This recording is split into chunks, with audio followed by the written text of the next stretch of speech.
So we're going to move on to number 3. 48 laws of power in prison. Law number 3. Conceal your intentions. Keep people off balance and in the dark by never revealing the purpose behind your actions.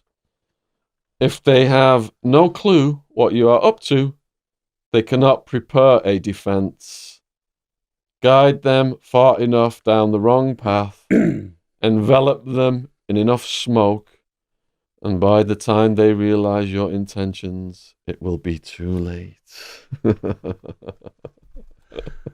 Yeah, it's great stuff, isn't it, Shaun? The first couple of notes I wrote when I revised this law was, without this knowledge, life can get and will get very, very tricky for you. You know, why are you going to, like in the free world, why are you going to tell people, your colleagues, that you're going for a promotion? Why are you going to tell them it's counterproductive? There's no benefit in it. In prison, long-term imprisonment, there's very few prestigious, trusted jobs within that prison. If you've got 2,000 people in the prison, there might only be a handful of super cushy, really well trusted jobs. Yeah, they're going to be very small numbers of these jobs. So why am I going to tell you that, or tell everyone on the landing that I'm going for that job? Yeah.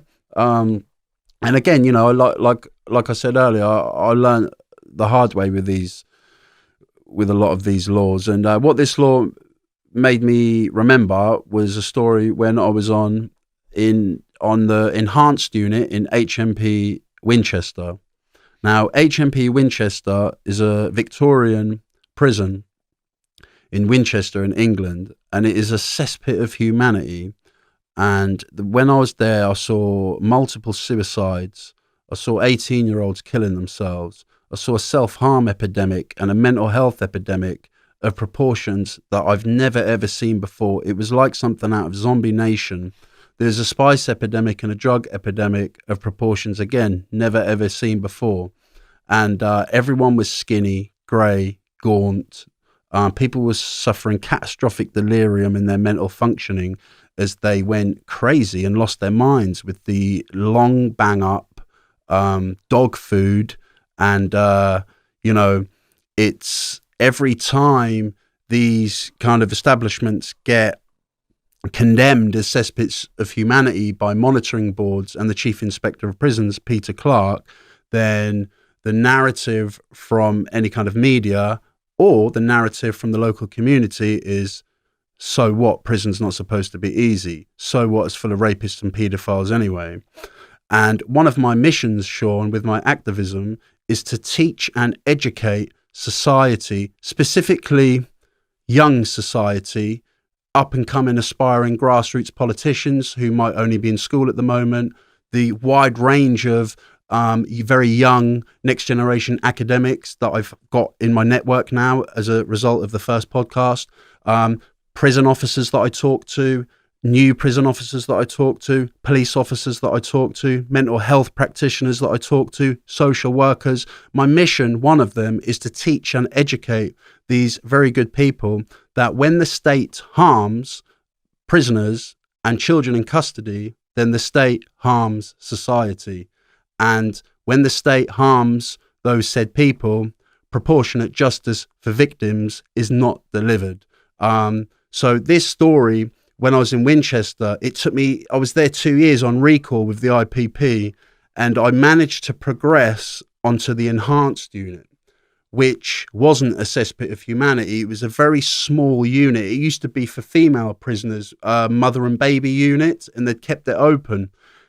Now, out of 700 people in the prison, on this unit, there was 40 men, and these were the top manipulators in the entire prison. There was no violence on this unit. These were the top, best, most sophisticated thinking manipulators. And the majority of them, Shaun, were in for bad offences, bad crimes. Now, it's not my game to jump on my high horse and start saying, demonizing people for what crimes they're in. because that's something I feel very strongly about, in the sense that for as long as we continue to demonize people, the opportunity to understand, learn, and prevent things like that happening again is missed. And that's something I feel very strongly about. So I'm not getting on my high horse, but I'm just telling you that the men on that wing, a lot of them, they are in for murders with hammers, attacking women, stabbing women, torturing women, emptying bank accounts of elderly ladies like fraudsters and vulnerable women. There was a guy who ran over a child and drove off. And I hated every minute of being on this unit. I just despised it. I hated living on there. And the first time I was on there, I wasn't psychologically strong enough to deal with these kind of characters, Shaun. And they got the better of me, and they ended up getting me kicked off. And then I went back on there. But this is a story. The first time I went on there, I applied to be a Samaritan's listener, which is an extremely prestigious, trusted position in the prison. Out of 700 prisoners, there might be 12, 13 listeners. And the listeners are a very tight group. Most of them are snitchers. Most of them are grassers. There was a handful of good lads on there. Junior, he was doing a 17. Dan Patterson was doing a 10. Big Raff from Bournemouth, he was doing a 10. Those guys were staunch. There was another guy doing a 7 from Southampton or Portsmouth. He was fine. But the rest of them, all snitchers. They'll all take you out the game. They'll get you parole knockbacks. And I kind of learned, it took me 9 months to get back onto this enhanced unit. Now, when I went on there this time, I was on my game. I was in the gym, I was training, I was meditating, I was generating and sowing good karma around the prison by helping others, raise some money for Stephen Lawrence. And I was in a good place, and I was game to deal with these characters. So the next time when I applied for the Samaritan's listeners, because they're always fishing, they're always asking, so conceal your intentions, yeah? So I just started to, you take people down the wrong road, and they'll fish. You're going for the listener's job. No, I'm focused on my education, mate. Yeah, I'm focusing on my Open University. Right. Like, when I'm fighting the urge, to say, what, are you a policeman? You don't talk to me, but when you talk to me, you just want information, yeah? It's like very, very, very intense unit. That was a very intense unit. And they did get the better of me. The first time when I was on there, it was really tough. So when I went back, I was on my game. So I applied for the listener's job, and I infiltrated them. I got in there. I didn't tell anybody I was going to do it. And I just started to constantly throw people off. And there's a Machiavelli quote, and I love it. Yeah. So Machiavelli says, "I lie so much that even I don't even know when I'm telling the truth." And that was me. It's great. It's just a great quote, because that was me by the time I left Winchester. Are you going to the gym tonight? No. And then you'll see me at the gym. I just lie about everything. Are you playing pool later? Yes. Then I'm just making legal calls all night. And like, I just lie about everything, because, it's so critically important to conceal your intentions in these environments, Shaun, because it's very powerful to be a man of few words, but a clever man, a wise man. It's very powerful. Most people don't have the awareness of this, like I said earlier, that awareness of how you come across to others. Most people ramble. Most people are constantly ramming their opinions down people's throats. Go around chatting. And this stuff is really difficult because, I'm a chatterbox. I like to talk. So in these environments, I've learned over the years, the problem and the difficulties that it causes me by revealing too much about my plans, because in prison, people will just try and use it against you. So it's very important to conceal your intentions. You've homed in on a classic example there, because those few jobs that are coveted, there are some dirty tricks around them. The politics is insane. It's off the charts. So, like, a position comes free, like, I don't know, like education aid or something that's going to get... We got 10 to 50 cents an hour, so 50 cents an hour job, education aid. instead of like scrubbing the trays in the kitchen, become an education aide. So that other people who know that you're applying for that job and they're applying for that job, they will sabotage you. Yeah. They will put drugs in your cell. They will drop a kite and tell the guards to go and shake that guy's cell down. They'll find those drugs. Yeah. Or they'll say, this guy's dirty, test his piss. Next thing, he'll be on lockdown. They'll get you out of the way. Yeah. So if you are going for a good job, don't tell anybody about it in prison, because that stuff's like gold dust. People want to get that little bit of money from the job so they can buy the things from the store. You're getting in the way of that. Collateral damage. Yeah, you've got to learn to control your tongue. You've really got to learn, this discipline, and it's tricky. It's tough, but if you can master this, then you'll be successful in potentially achieving the realms of power and surviving in these kind of environments.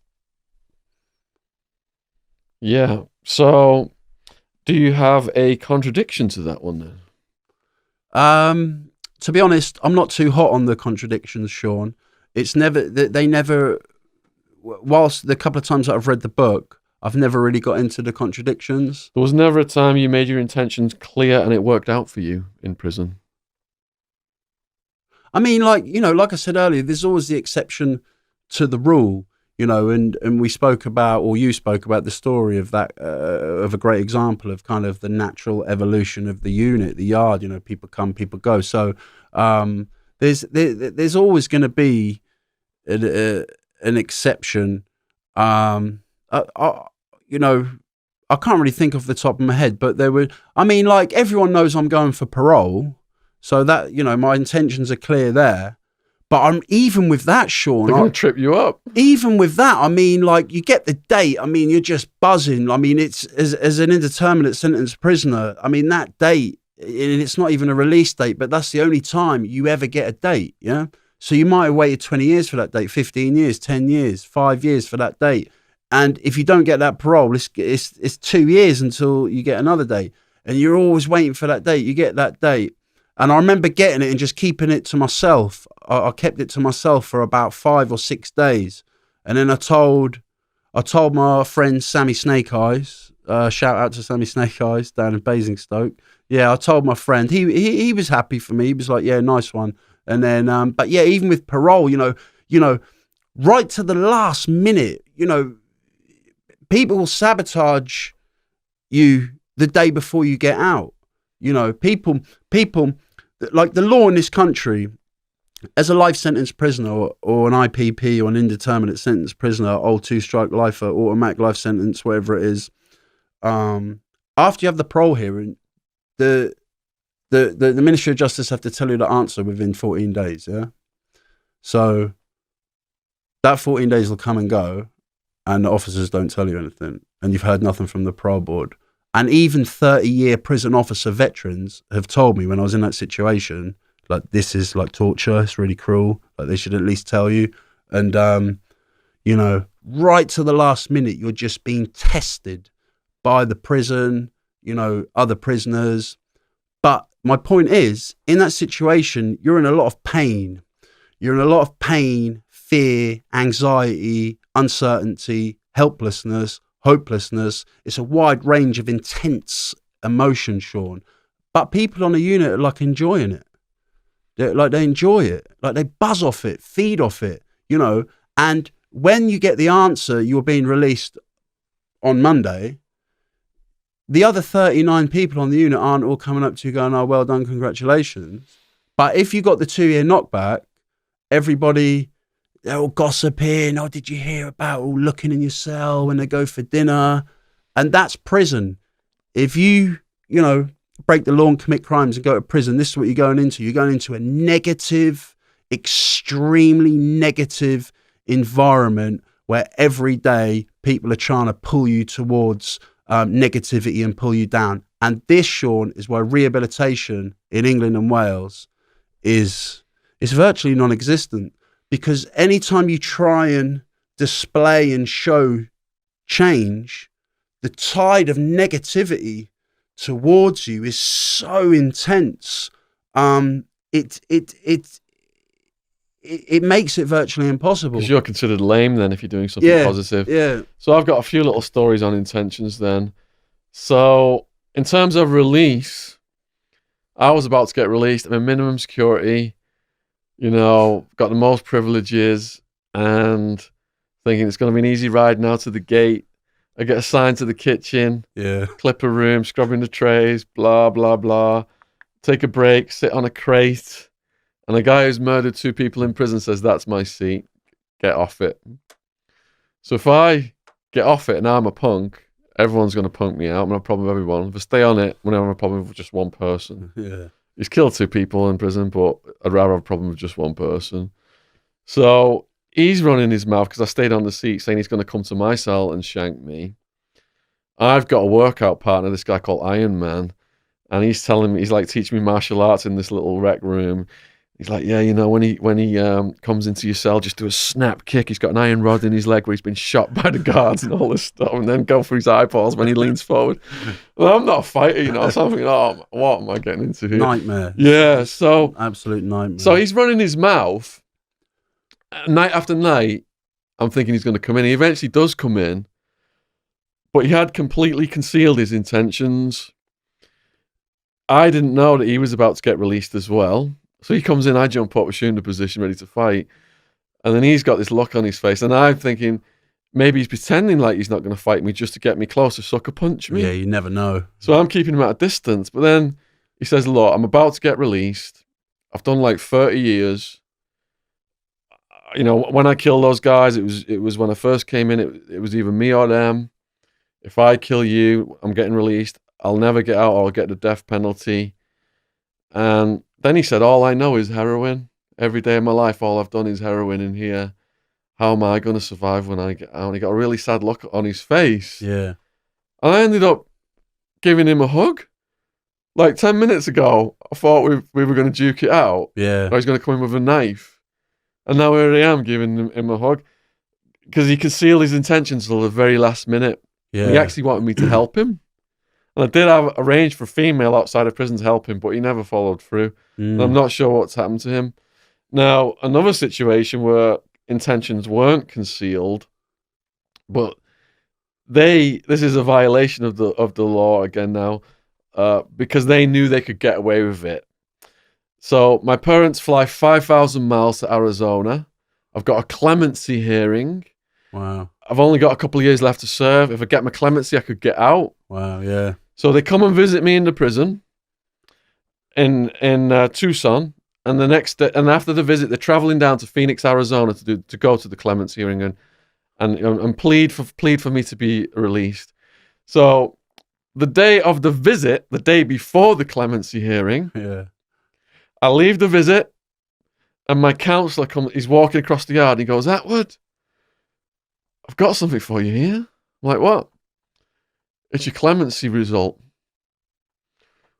And he opens it and he goes, we've decided after the hearing that you are not going to be granted clemency. And this is the day before the hearing. Wow. So my parents had flown 5,000 miles to come to a hearing that had already been decided. Yeah. And they even rubbed it in my face by telling me that you weren't going to get it the day before because they knew there was jack shit I could do about it. Yeah. Now, I've got a more positive one here where 2 people concealed their intentions from me, but they were actually looking out for me. Yeah. So when I got to one prison in Arizona, I was moved in with a serial home invader torturer. I'd been breaking into mostly drug dealers' houses, tying them up with duct tape, taking ball peen hammers to the kneecaps and stabbing them. And he didn't like me from the get-go because I was a fresh fish to him and he was an old con. So he got his mate, this huge guy, to prison is like high school mentality with deadly consequences. Yeah. And he knew my family was flying 5,000 miles to visit me for Christmas. So he got his mate to attack me just when I'm going to see my mum and dad. And this guy was big. I'm trying to hit back, but it's like hitting a big bag of cement. Yeah. You've got to hit back, otherwise you're going to end up just performing oral sex on people and getting rented out as a prostitute. So I hit back. Mum's asked me what's wrong at the visit. I can't say. She's had a nervous breakdown. So I did manage to play the system and get moved out of that cell. The serial home invader torch is throwing batteries at me for a couple of weeks afterwards. But then I got a new cellmate, and this is the guy who now concealed his intentions and looked out for me and introduced me to a guy who actually ended up saving my life later on, called Two Tonys, who've written a book about. Yeah. So my new cellmate, Long Island, has come from this other prison. There's 60,000 people in this prison system. And his neighbour, Gangster Dan, said to him, if you meet an English dude, English Shaun, I did business with him on the streets, take care of him. So Long Island comes to my cell. He learns about the beef I've had with the serial home invader torturer. And he knows there's a guy who can protect me, Two Tonys. But he doesn't say any of this. He just says, will you play a game of chess against my friend Two Tonys? So I say, cool, what's he in for? He goes, he's a multiple homicide mafia murderer doing 141 years. Left the dead bodies of rival gangsters from Arizona to Alaska. So I'm like, whoa, hold on a minute. Do I want to play chess with this guy? I might be next on his list if I beat him. Yeah, it's deep. Yeah. So I'm kind of reluctant, but before I can say anything else, he goes off and gets Two Tonys. And Two Tonys comes down the stairs like Uncle Junior. He's already done almost like 30 years or whatever. And he sees how nervous I am. And in a fake British accent, he says, have you ever had bloody tea and crumpets with the Beatles? So anyway, I beat him at chess. And at the end, he says, Shaun, how come you beat me so fast? And I said, because all the way through the game, you were speaking your mind. You wouldn't show someone your hand in a game of cards, would you? And he slaps his head and goes, oh, me and my big mouth. But I don't know, he was testing me because my cellmate, Long Island, had told him I was a writer. And he was looking for someone to write his life story. And he then says, Shaun, to stay alive on the road of life, I've had to become a quick judge of character. Yeah. I like you. I think you're an honest person. Would you be willing to write my life story? So when people started to come to Two Tonys' cell, I'm sneaking in there every day, writing his life story for months on end. He's introducing me to these people paying respect to him as his official biographer. And I never got attacked again after that. And there was a life-threatening situation that he called in a favor and got me out of. So both Long Island and Two Tonys conceal their intentions. And I played right into it because they were way street smarter than me. But at the end of the day, they had my best interest at heart. Yeah. It's interesting listening to you talk about those stories because in all those stories with this law, conceal your intentions, it kind of comes to a head at some point, and it kind of made me think about how you kind of deal with that when you're the one concealing your intentions. So when you get the trusted job and you infiltrate those tight, rock solid networks with these complex layers and layers and layers of complexity, people, even though you were actively pursuing that job, you play it down. And I was a last minute decision, mate. I just got lucky. The unit manager asked me if I wanted it. I wasn't even going to do it, but just thought, yeah, I'll have a change of scenery. And that's so applicable to the real world. Yeah. If you're jostling for a promotion and you're bragging about it, you're going to get sabotaged. Yeah. Keep it low key and get in there and rise up.